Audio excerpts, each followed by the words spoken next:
Many patients and their families are worried that they don't have the time to seek a second opinion or try and figure out if they're being treated by a specialist or to seek out a specialist.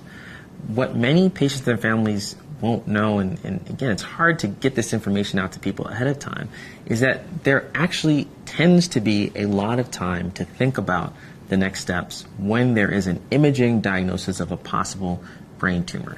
It is actually very, very rare that someone shows up, even in the emergency department, with symptoms of a brain tumor and actually needs to have what I would call capital E emergent surgery, or surgery that needs to be done within the next 24 hours. For the vast majority of patients who have an imaging diagnosis of a brain tumor, surgery within the next week to 2 weeks would be perfectly safe for them. Their symptoms can be controlled with medications.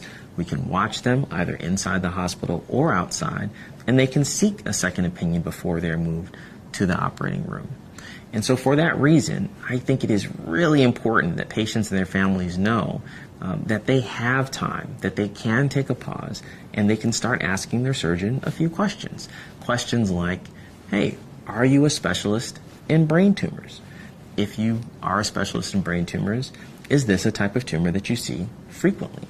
Do you see this type of tumor in this location frequently? How many surgeries do you do for tumors like this? What sort of training did you get to specialize in tumors like this? What does your brain tumor treatment team look like? Are there many different specialists that are involved in the care of brain tumors? Does your institution have a regular tumor board? Will my case be presented at that tumor board? And do you have clinical trials open for this type of tumor, if that's what it ends up being? This may seem like a lot for a patient or a family member to be asking a neurosurgeon all these questions about their expertise. But I can tell you that any true specialist that's worth their salt, hearing these questions, has no problem with them because they have ready answers to those questions, and they are actually maybe a little bit heartened by the fact that this is a patient that's discerning and wants to deal with a specialist because they know they have that expertise.